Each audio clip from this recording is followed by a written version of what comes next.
Olá, pessoal. Muito boa noite, pessoal. Casa de Tio Ormindo. É um prazer estar aqui nesse momento compartilhando com o trabalho, esse trabalho que não pode parar. Eu sou Isabel Guimarães e eu vou falar com vocês um pouco, convidá-los a uma reflexão sobre reconciliação.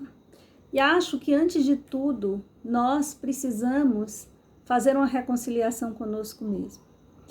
E para que melhor forma de reconciliar-se consigo do que se apaziguando, pedindo neste momento que o Mestre Jesus, que os amigos espirituais possam estar conosco, nos inspirando, tranquilizando os nossos corações, acalmando os nossos pensamentos, para que possamos, através de reflexões profundas, entrarmos em contato com aquilo que nós realmente precisamos. Encontrar o nosso eixo de equilíbrio, encontrar uma forma de viver no mundo de maneira tal a estarmos em harmonia conosco mesmo e com o outro. Então, que a paz do Mestre esteja conosco neste dia, neste momento, e é isso que eu desejo a todos vocês que estão escutando esse vídeo, que vocês estejam em paz e que vocês estejam também gozando de muita saúde. Então, falar de reconciliação é, antes de tudo, falar sobre onde está o inimigo. O que acontece conosco? Porque, veja, se nós estamos falando em reconciliação, significa que há o que se reconciliar, significa que houve um conflito. Então, antes da reconciliação, há um conflito. A pergunta é por que os seres humanos entram em conflito?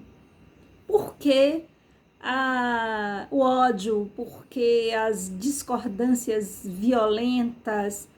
Por que as pessoas se desarmonizam umas com as outras? Por que a raiva? Por que a mágoa? Por que o ressentimento? Por que o ódio de umas pessoas contra as outras? Então, antes de falar em reconciliação, eu gostaria de dialogar com vocês uma reflexão em torno de por que nós nos desentendemos com as pessoas. O que acontece? Nós estamos aqui, somos espíritos em evolução. A Terra é um grande laboratório de aprendizado do espírito.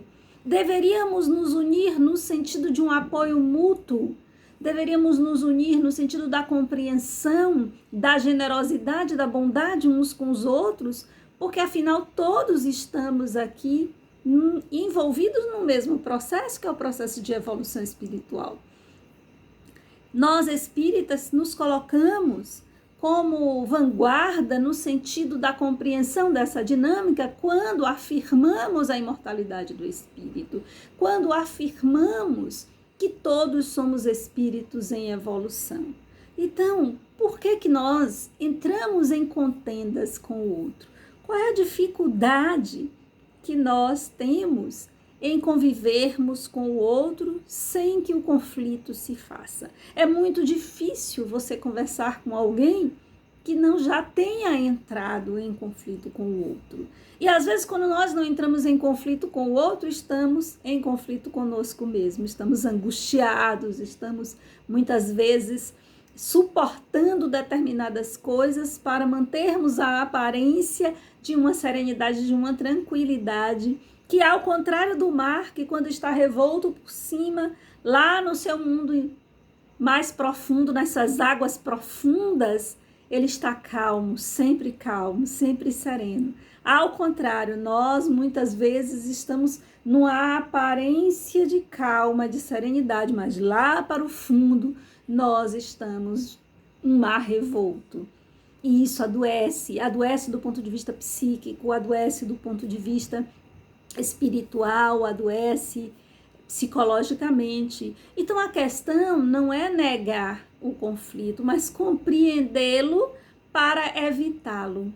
E uma vez que ele esteja instalado, encontrar caminhos para a reconciliação. Essa é a proposta da reflexão de hoje. Então, em primeiro lugar, nós precisamos tirar da teoria à percepção de sermos espíritos imortais e trazermos para uma prática.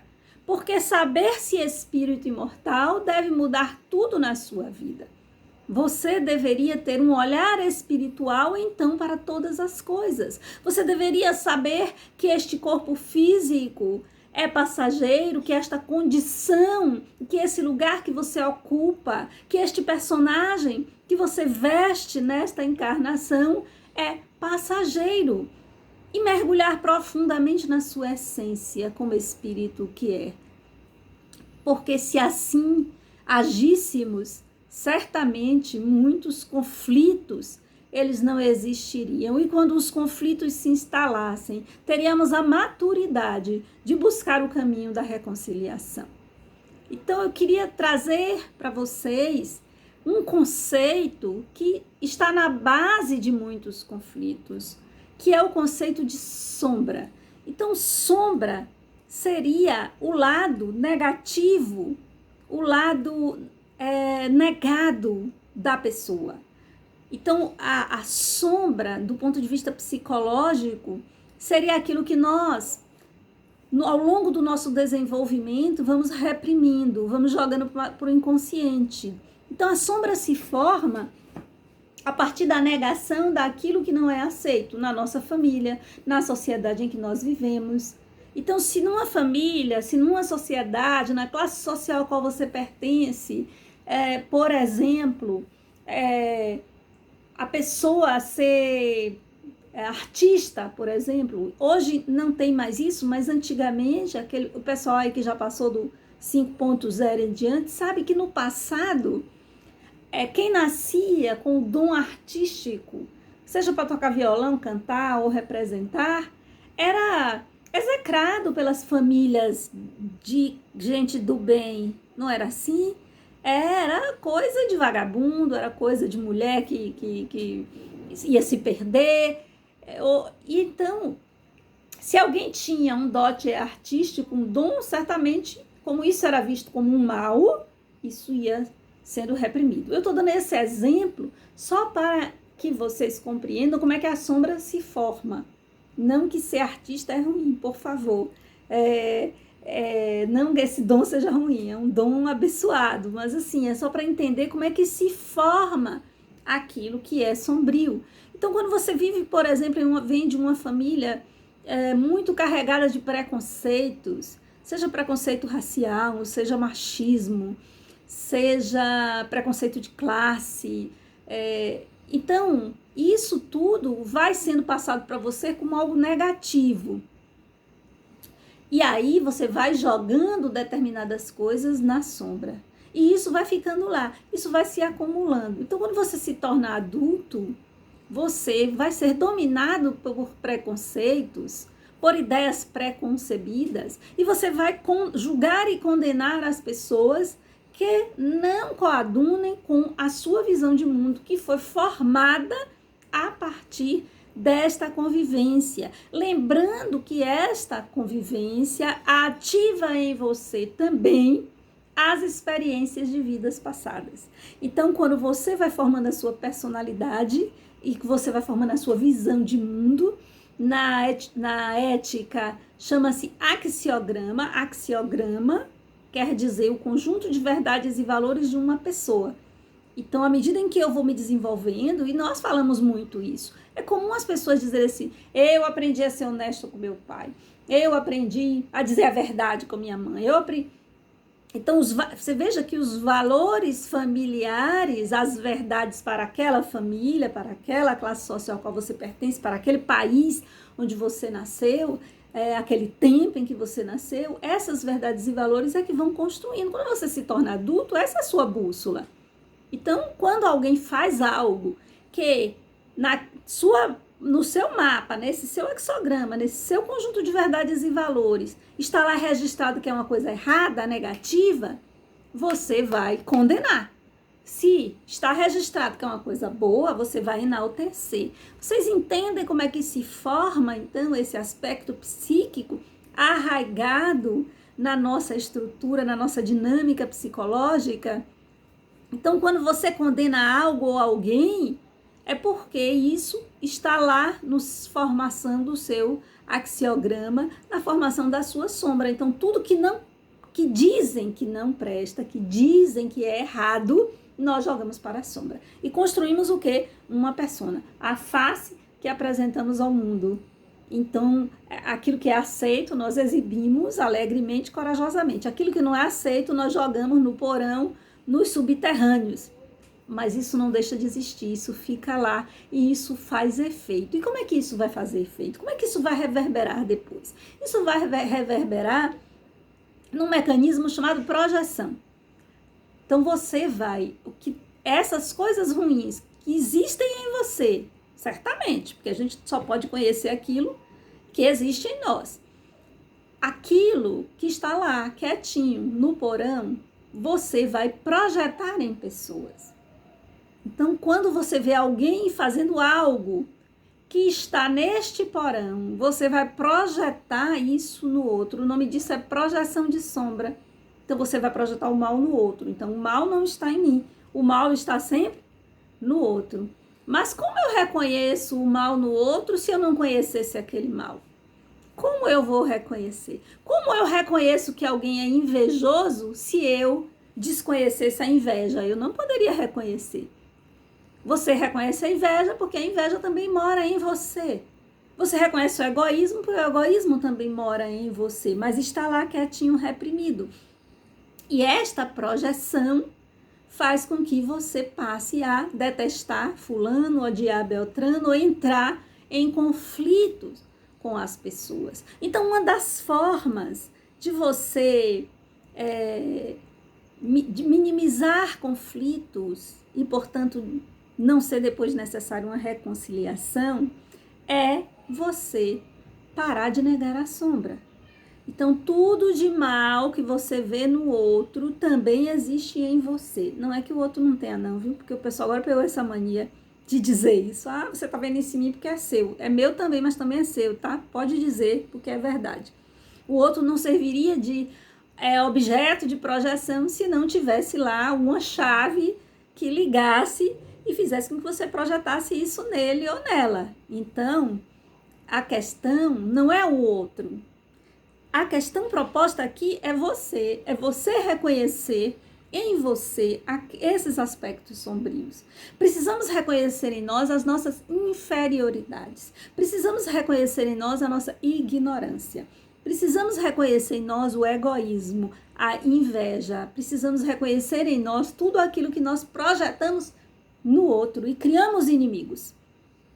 Então, aquele que se comporta e que vê o mundo, e que muitas vezes é a visão de mundo do outro. Por que a visão de mundo do outro, a forma do outro ver a vida, lhe incomoda tanto? Porque esse ódio pelo outro que pensa diferente de você.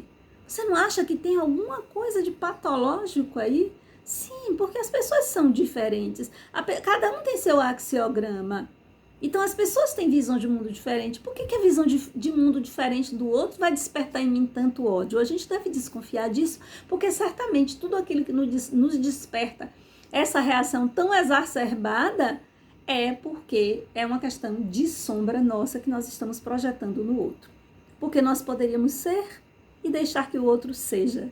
Para construir minha casa, eu não preciso destruir a casa do outro.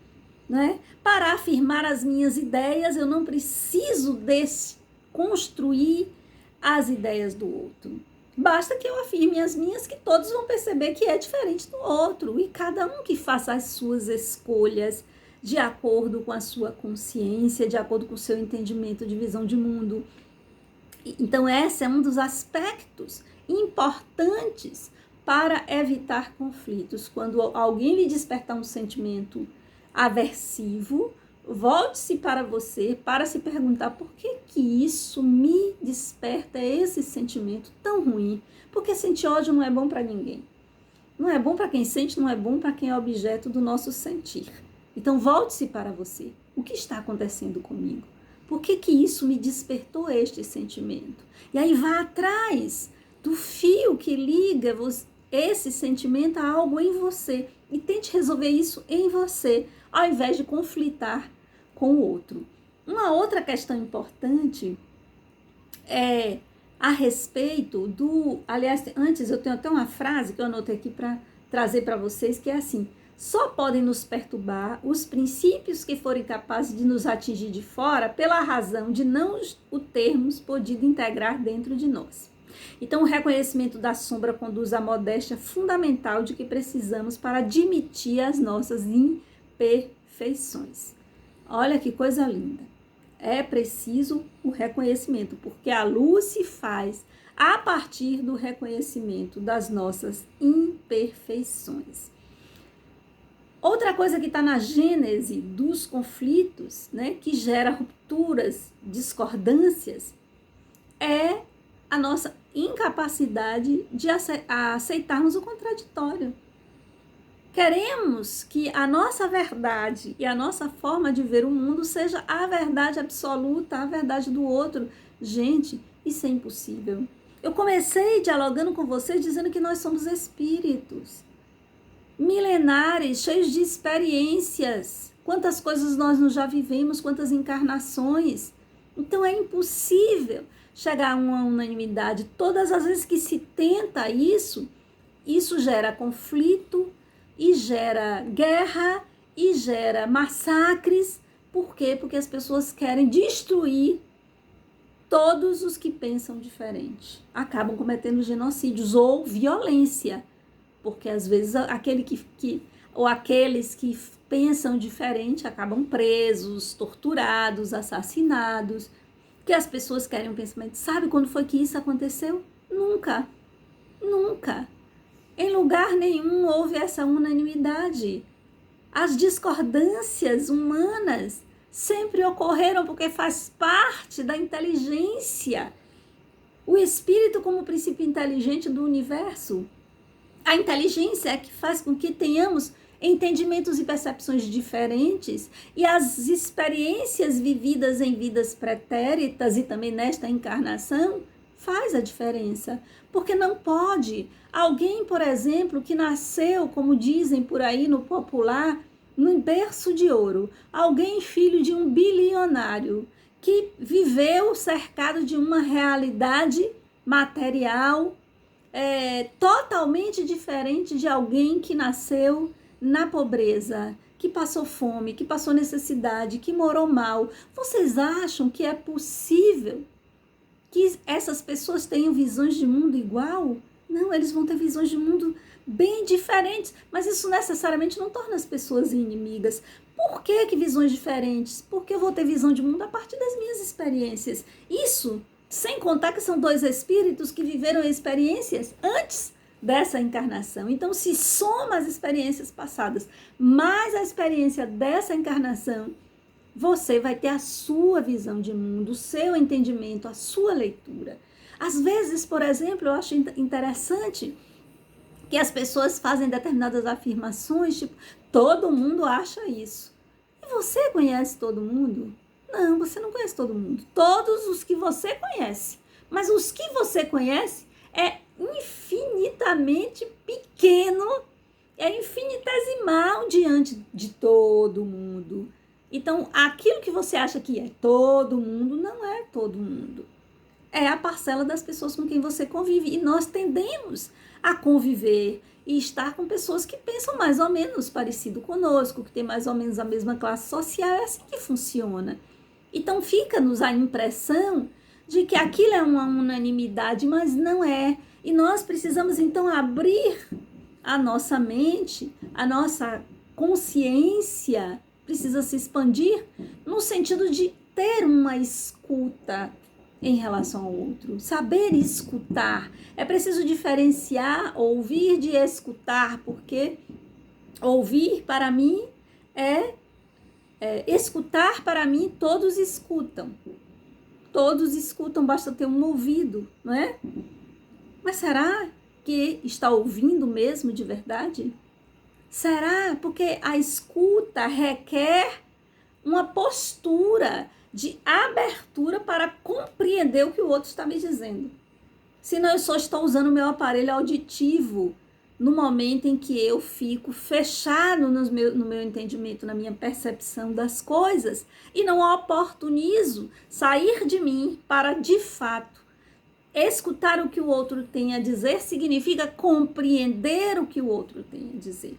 E quantas rupturas e conflitos não seriam evitados se nós aprendêssemos essa escuta de verdade para compreender o outro, porque todo mundo tem suas razões para fazer as coisas. Você não vai encontrar no ser humano, a não ser que tenha alguma psicopatologia, mas mesmo quando tem uma psicopatologia, há uma lógica que nos foge à compreensão, mas há uma lógica no que ele faz. Então, todo ser humano age de acordo com sua lógica interna, de acordo com o seu mundo interno, com a sua leitura de mundo, com o seu entendimento e com o seu nível evolutivo. Então, não dá para termos unanimidade em relação às coisas. Então, evite rupturas, saiba compreender as discordâncias, saiba escutar, presta atenção, entenda. Porque isso não significa que é para você concordar. Essa é uma grande confusão que as pessoas fazem. Eu posso escutar você, compreender você e continuar discordando de você, mas eu compreendo, e compreender faz toda a diferença.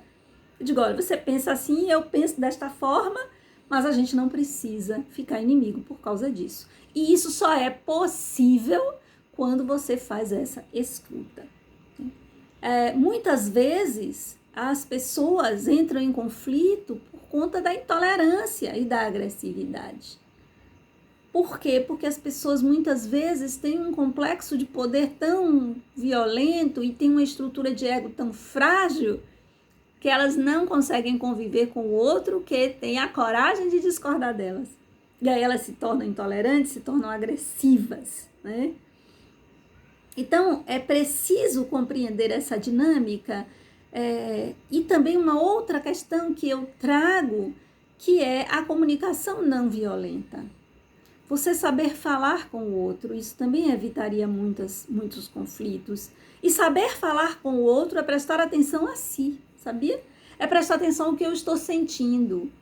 Porque às vezes a comunicação violenta que gera conflito, gera desavença, é em função de eu não prestar atenção ao que estou sentindo. E como eu não presto atenção e não processo para saber o que realmente eu estou sentindo, eu acabo falando de uma forma que vai ferir o outro, que vai gerar no outro uma reatividade.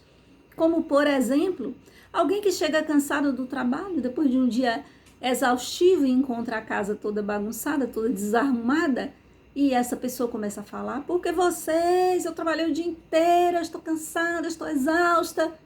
Opa, vamos mudar esse discurso.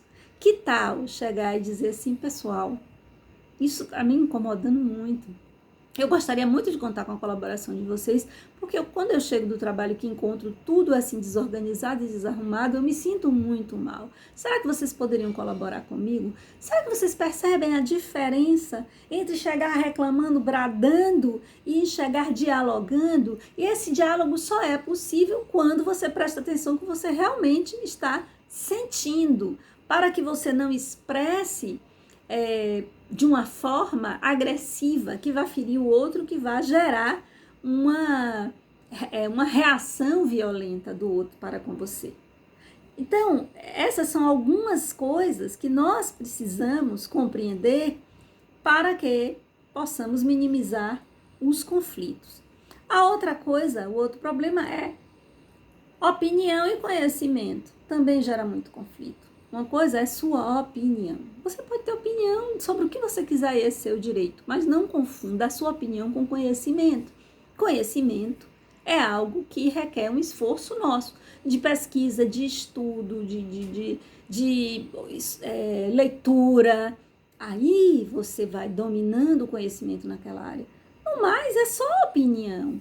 É só opinião. Então você não pode querer que a sua opinião vire a verdade.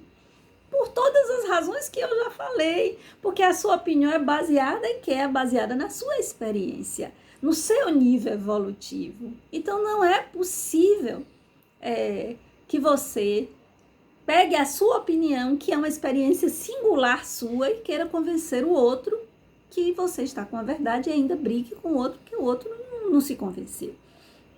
Então, é muito importante que a gente compreenda essas dinâmicas, porque veja, é isso e outras coisas também. Claro que nesse espaço de tempo aqui a gente não vai falar sobre tudo que é gerador de conflito entre as pessoas, mesmo porque nós precisamos falar também de reconciliação, mas é muito do reducionismo das pessoas, do simplismo das pessoas em relação às coisas. Então nós precisamos ser profundos para compreendermos.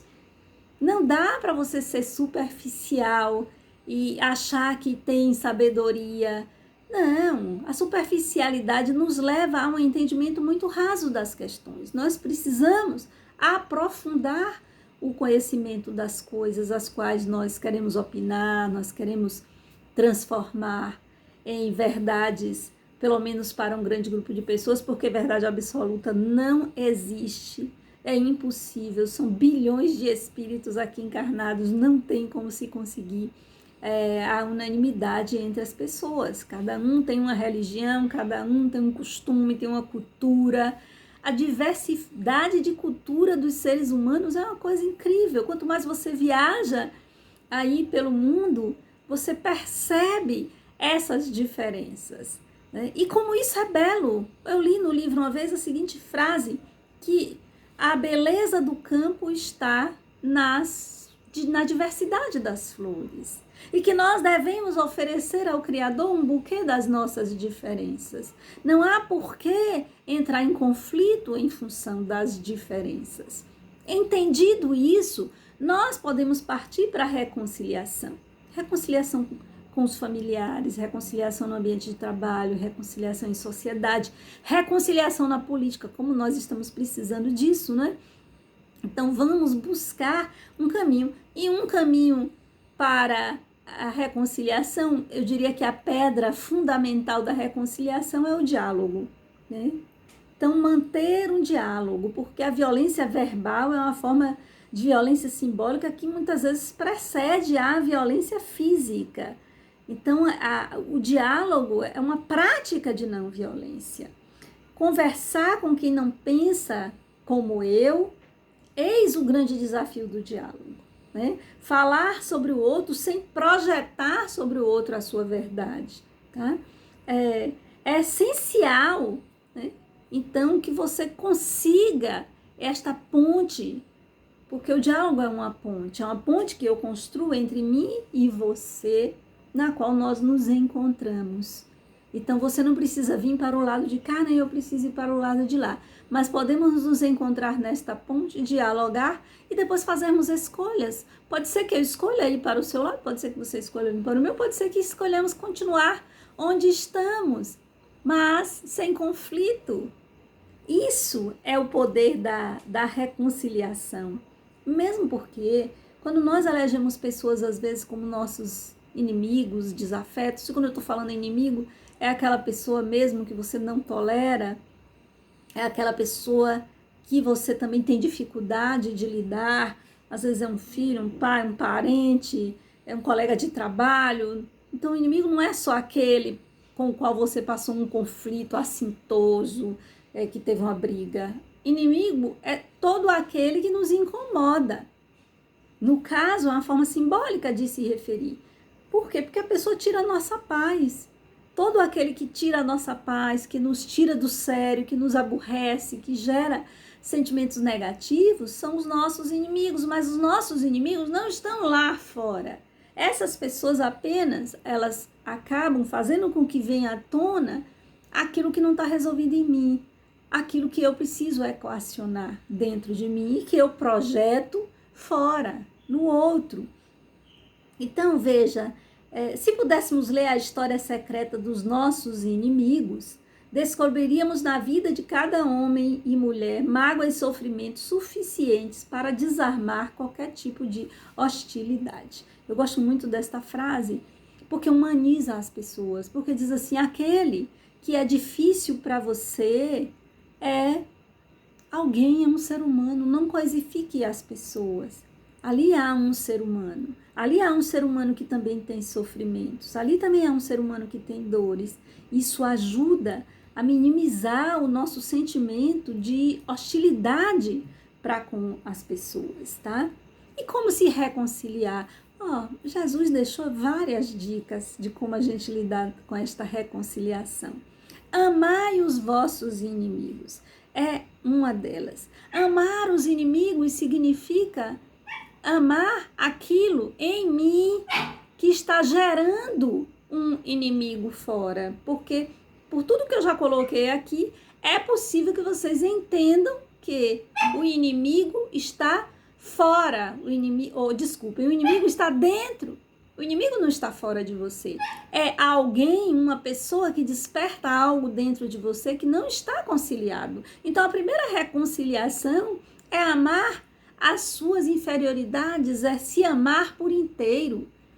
Veja suas forças e suas limitações, reconheça essas forças e essas limitações e concilie essas forças e essas limitações, porque isso vai lhe dar serenidade, isso vai lhe dar equilíbrio, isso vai lhe dar inteireza. A outra dica do mestre para a reconciliação, ele diz assim: bem-aventurados os mansos, porque eles possuirão a terra.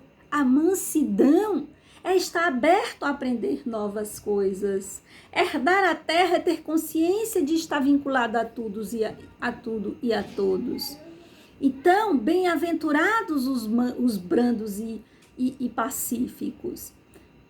Bem-aventurados os pacíficos, porque serão chamados filhos de Deus. Os pacíficos são aqueles que promovem a reconciliação, os mediadores, não aquele que joga gasolina no fogo. Não seja essa pessoa. E é muito comum a gente perceber isso, né? Pessoas que simplesmente sentem prazer em criar a intriga, sentem prazer em semear discordância entre o outro. Então não seja essa pessoa, não seja o leve-trás, não seja aquele que não contribui para a harmonização entre as pessoas, seja no ambiente de trabalho, seja no ambiente familiar. Seja o mediador, seja pacífico, seja mensageiro da paz, não da guerra, né? Não julgueis para que não sejais julgados, pois com o critério com que julgardes sereis julgados, e com a medida que usardes para medir o outro, igualmente medirão a vós. Então, portanto, abandonemos o costume de julgar uns aos outros. Em vez disso, apliquemos nosso coração em não colocarmos qualquer pedra de tropeço ou obstáculo no caminho do irmão. Não julgueis, o julgamento é uma coisa horrível. Na gênese do julgamento estão muitas injustiças cometidas e é de uma perversidade, de uma desumanidade, porque veja, como eu disse, o outro tem suas razões, somos todos espíritos. Então não julgar é o passo número 1. Quantas vezes você já julgou alguém e depois percebeu que estava equivocado? Bate aquele remorso, aquele sentimento de culpa, porque às vezes numa leitura rápida, a partir do nosso olhar, né, da nossa estreita janela, que é dos nossos costumes, das nossas verdades, dos nossos valores, nós julgamos o outro e às vezes nós estamos equivocados. Muitas vezes nós estamos equivocados no nosso julgamento, então não julgueis, tente sempre entender que o outro fez algo por alguma razão. A pergunta é, por que fulano fez isso? Por que fulano se comporta desta maneira? Se conseguíssemos nos aproximar do outro para escutá-los, sim, nós conseguiríamos não julgar. Então, não julgueis.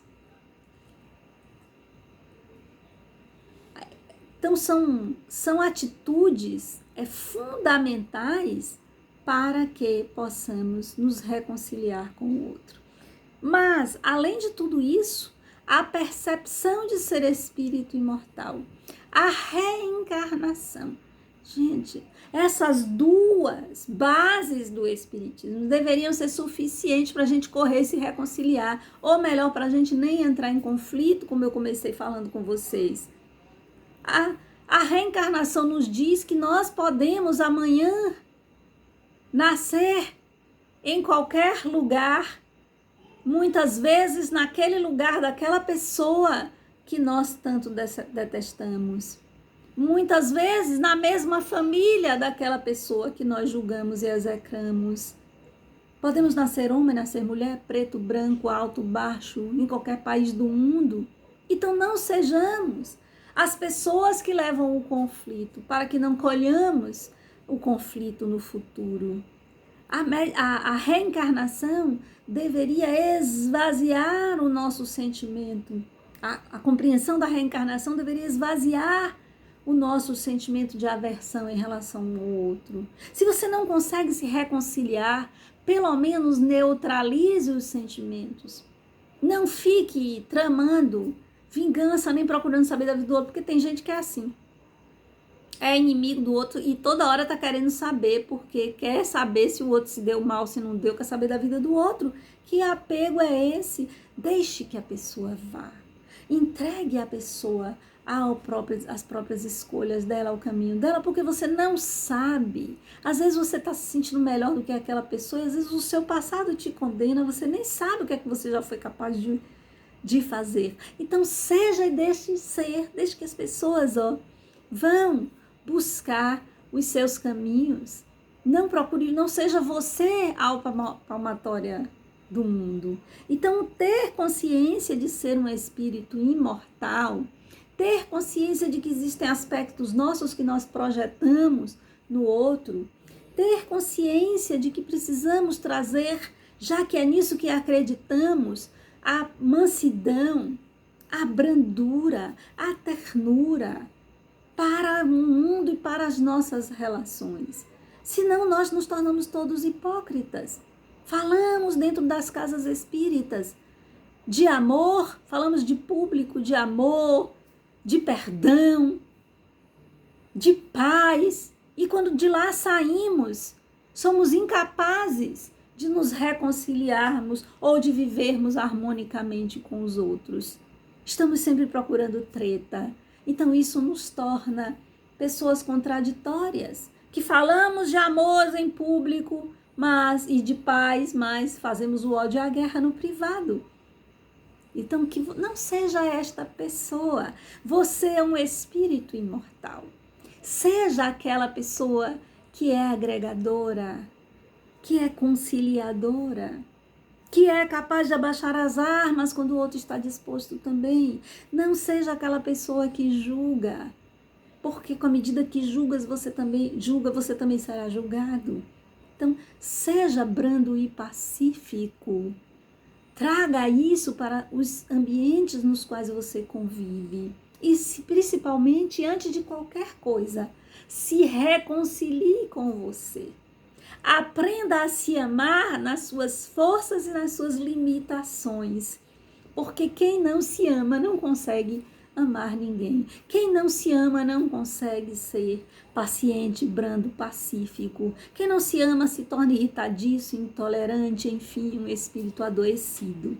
E que você que está me ouvindo hoje, da casa de Tio Ormindo, frequentador, trabalhador da casa de Tio Ormindo, possa encontrar essa reconciliação e essa paz interior neste momento de tantas dúvidas, tantos receios e tantos conflitos. Que a paz do Mestre Jesus, que a sua infinita bondade, o seu amor, more no coração de cada um de vocês. Desejo a todos muita, muita saúde. Um abraço e até a próxima.